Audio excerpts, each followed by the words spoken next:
morning YouTube, Scott from SE Landscaping, ground care specialist up in the northeast of England. It is already 17 degrees at 7:30 this morning. Up here we've had very little rainfall for 4 to 6 weeks. We've had 1 or 2 spots I believe, and that's it. Everything is bone dry.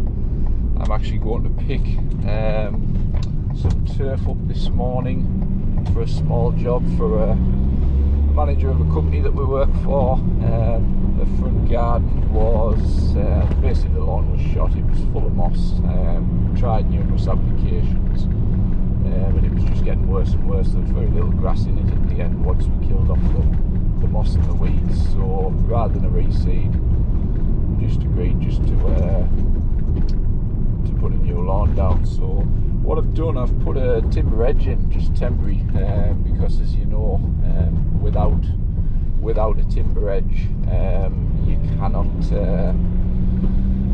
you need some kind of an edge basically, or you need to go wider when you're turfing and then put an edge under it once it's solid. So we've put a timber edge in, which we're going to remove once the lawn's firmed up.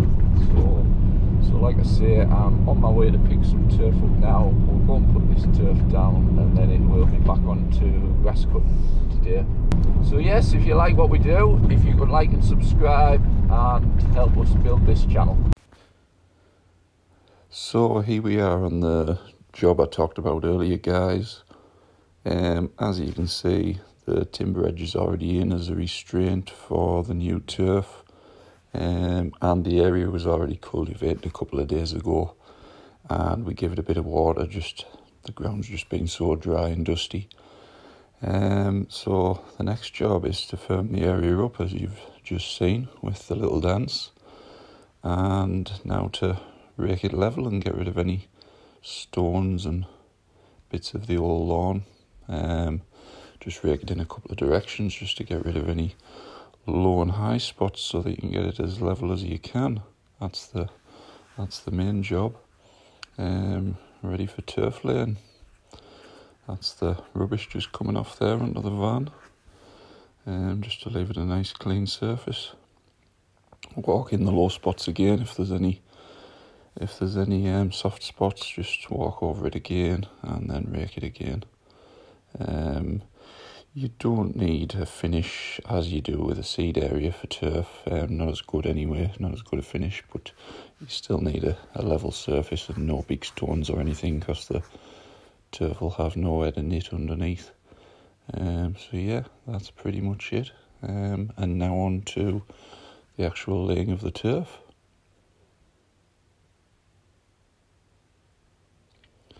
With the turfing, it's a bit like bricklaying.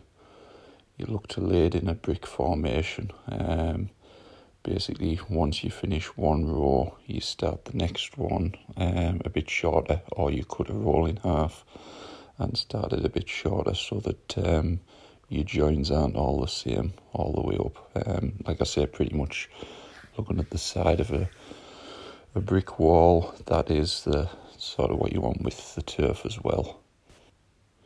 With the joints, you're trying to get the turf as tight as you can, pretty much like sort of carpet fitting and everything. You push them tight together. From time to time, you do need to put a bit of soil in and top dress if the client or whoever doesn't get plenty water on it, and the turf sometimes shrinks. But if you can put it together as tight as possible and sort of tap it in with your hand or a rake or something, that tends to work well. And then the boarding as you go. Some guys prefer not to use the boards. I'm a big fan of the boards. It just gives an extra bit of compaction and leveling as you go. Basically a couple of ply boards, or these are actually road gas boards, what the road layers use when they're digging out channels for putting gas pipes and things into footpaths. They're very flexible, they're very lightweight, so we tend to use these boards, and they just give a good level finish. We've got an edge and iron on the floor there, which as you'll see at the end, cut any pieces in And this little gap that you can see just at the bottom here, this is a piece that will need filling in at the end. Now, looking at it, it's 3 or 4 inches wide. So what we'll tend to do is put a larger piece in there rather than a very thin sliver, because it probably wouldn't take very well. So we'll cut sort of a foot piece into that with the edging iron, and it will knit a lot better.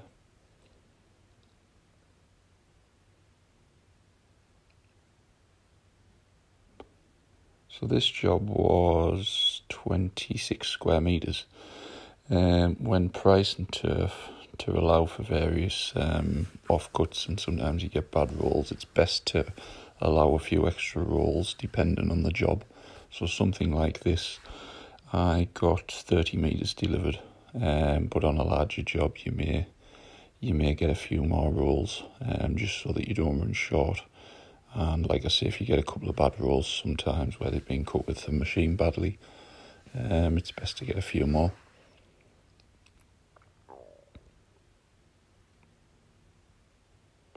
Just cutting in there with the edging iron up the board, a nice straight edge on it. And the last few rolls going down there. I do advise the client that in County Durham we haven't had rain for sort of 8 weeks. We've had 2 very small spells, so I do advise the client that they'll need plenty of water on this, sort of twice a day. Sprinkler on a morning for a couple of hours, and the same on a night when it's a bit cooler. And then the final job, once everything's been cut off, what I prefer to do is board it again in a couple of directions. And just talking about the aftercare, I will show a video of this job when we come to do the first cut on it. That can be anywhere from 2 to 3 weeks, depending on how fast it knits and how quick it grows. But the key is not to scalp straight down when you do start to cut the new lawn. You just take a very limited amount off each time and gradually lower the mower each week. And that'll thicken up the grass. So I hope you've enjoyed the video, guys, and I hope it helps a few people out on this type of work. And if you can like and subscribe to our channel, there'll be more hints, tips and demos, and some new machines that we'll be demonstrating as well over the coming months. So thanks for watching.